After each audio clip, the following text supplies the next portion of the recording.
Hi, welcome back to episode 19 of season 2. Um, yeah, so this week is back to data. It's been a while, not had a lot of data to really talk about, not been doing enough training to have enough data to talk about, but that is starting to change. So we're back on it again now. So, yeah, this is kind of like second, third week into back into kind of more consistent training, working through that the 1x20 program again. So let's start off with some velocity data. So this is basically what I've been doing for the past months or so, and this the kind of the columns on the right hand side are kind of Christmas onwards. So the last session that I did was 80 kilograms, and that was a 0.63. And that's the average meters per second. Again, topping up not over 0.7 for the fastest rep, and around again the 0.5s, mid 0.5 for the slowest rep. So I was actually really happy with that as a step up in weight from the previous set. Happy with that progress. But what I've started to think about now is some of the refinements I think I need to make for me. I don't been overly critical of the 1x20 program because it has lots of positives, but I think for me there's some things about it that don't quite sit as well as they could do. And one of the things I think I've been aware of is if you do 3 consecutive sessions, and you successfully do all 20 reps, you go up a weight, and because you achieve the level of success, and you move up. But if I'm doing it at a slower velocity than I was at the previous weight, I haven't actually gotten any better. So maybe I'm under training. I don't know. Maybe I'm not pushing myself hard enough. That is a possibility. But for me to see progress, for me to say that I've actually gone up a weight and I've gotten stronger, I should be able to do the new weight and progress when I'm achieving the velocity it was with the previous weight. That would mean that I've actually gotten stronger.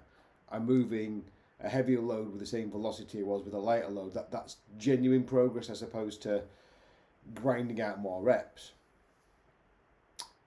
So that's something I've been thinking about, and I think that's something I'm more aware of at the lighter lows. I think when you go upper level, I think that becomes a point where you have to accept that you drop a threshold in terms of velocity banding. So at the minute I'm around about that mid 0.6s with what I think are lighter lows, especially where my goal is. When I get closer to that goal, hopefully I won't be doing the 1x20 by then. I'll move on to other methods. But I think there's a missing piece here, which I think you need to demonstrate you've adapted to a load and therefore improve before you move on, as opposed to just simply accomplish it. And don't forget, if you move up and you couldn't do the 20 reps, and then you could do the 20 reps, that is a progression. And that's where you're at your 20 RM. And I don't think I've hit that 20 RM. And that's where I think maybe have I underdone it a bit. But equally, I'm about building robustness at the moment. And if I'm absolutely grinding at 100% every single session, I will break myself again. And I really don't want to do that. I'm sick of doing it. So I don't think you actually should be, every single time you train, grinding on 100% of your effort every single time. I think you should have that periodized approach. So that will mean in a kind of like a bit of an inverse periodization. When you start a new weight, that becomes the highest intensity, and as I progressively adapt to that weight, the intensity then will naturally drop, and then should be more recovered or less fatigued as a consequence of that set. So when I've hit that threshold, I should be in the best physical state to try the new weight. What happens, I think, is if you're only just getting to that point where you've adapted to doing the full reps, you're pretty beat up, and then you do the next weight, and then it never stops. So I'm toying with this now. I think this is a good fit for me, and it might be a good fit for other people, where you move up a load and you set yourself that kind of velocity threshold. So for me, it's the load, the velocity, that I leave the previous weight at. So I'll show you that in a second. So this is just going back to that kind of data again. When I first started the 1x20, if you can see, you might not be able to see the numbers at the bottom here, but went from 65, 68, 70, 75, 80, 85, 90, 95. I see by that red line on the left hand side there, I didn't actually demonstrate getting any stronger. I probably was the same level of strength all the way through, but I was just playing around with the loads until I found one that was the right challenge point, and then had a bit of a gap. So I don't think in that particular block there I got stronger. I don't think I did. I think I just got more tuned to the weight I should be lifting. And then that kind of the next block, again, they weren't planned blocks. These were kind of blocks created by my lifestyle and external demands. So I started at 70. That was really quite comfortable. So that was move on to 80 kilos there, which is this bit there. So there's a bit of an incline there, but I don't really think I'd had much variation in there. I don't think I really accelerated a lot in that particular block there. And the next one I probably think I did. I didn't quite get to the same velocity as I left 80 when I was at 85.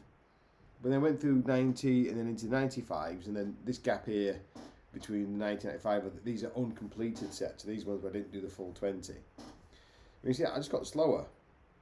So again, that doesn't show me that I was adapted or adapting to the load. And you can see this last load at 90. I was nowhere near the velocity I was at the previous two loads.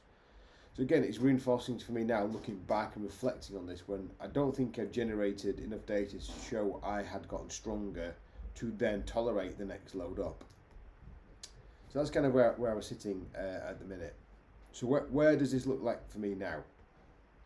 So this is the current state of play. So I started off at 70, I then moved up to 75, and I hit an average velocity there of 0.66, which was my last completed set on 75 kilos before I moved up to 80. And then the first one at 80 I've done is 0.63. So I'm not massively far away. So it might well be that I don't necessarily need to do a lot of adapting to 85. It's a relatively, 80, sorry, it's a relatively small jump. But until I exceed that threshold, I'm going to stick at 80 and extract as much adaptation as I can from that 80 and repeat that process until I at least get above 100 kilos. And then what I'll probably then do is drop that bar above 100 kilos to something like 0.6, a flat 0.6, then when I get to above 120 into 0.5.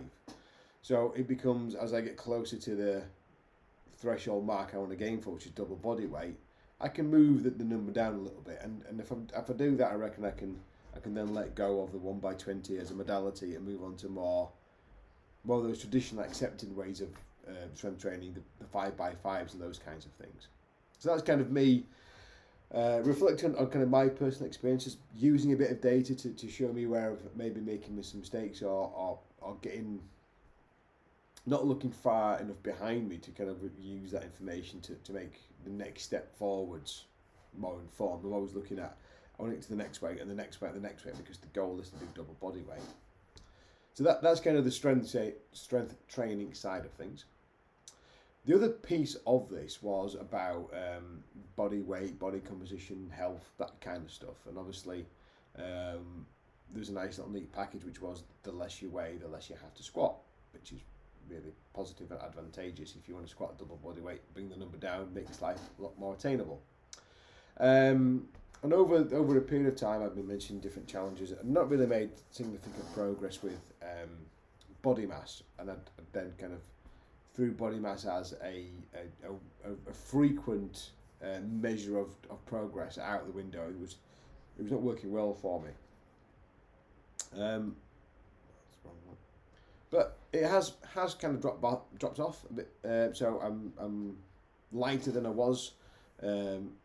Again, I'm saying I should be controlling body weight, and you can see here that in the first half of this particular image, I was getting heavier, consistently getting heavier. But then I managed to kind of get on control of that. I did have a real kind of steep drop off here, but at that point I had a sickness bug.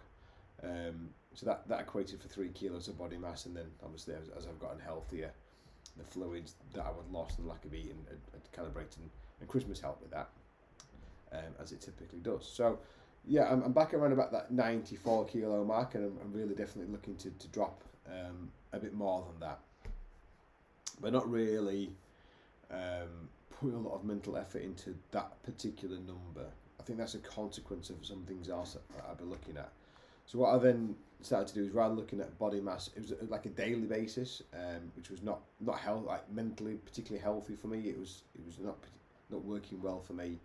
Is going into body composition measures, and then again simple things I can do at home, which is just hip and waist mainly. The main two markers of positive change in body composition, but then looking at things like chest and thigh girth as a way of having a kind of a muscular development perspective. So don't really want to get smaller legs if I want to squat more, but they may well be, if I see these two middle ones, which are the waist and hips dropping and the legs staying the same, it should be quite a positive sign, because they've got more leg muscle to produce less and less abdominal fat, which is kind of the goal. So when I first started, I think I've definitely shown stable decline, but not dramatic. And that's one of the things when you start to look at those that sudden drop because I was poorly. Yeah, I dropped a lot of weight, but I didn't really see an influence on the hip and weight scales, which is kind of coming to me. It was probably more hydrational status than it was actually meaningful loss of body fat. So yeah, they've been stable for a little while now. Those initial drops haven't really been added to, so that's something to work on or keep working on. Yeah, so that's kind of where I am. So as I stand right now, relatively happy with progress over the last couple of weeks, and hopefully got a bit of a plan in place to maintain those for the next few weeks and months on top of that.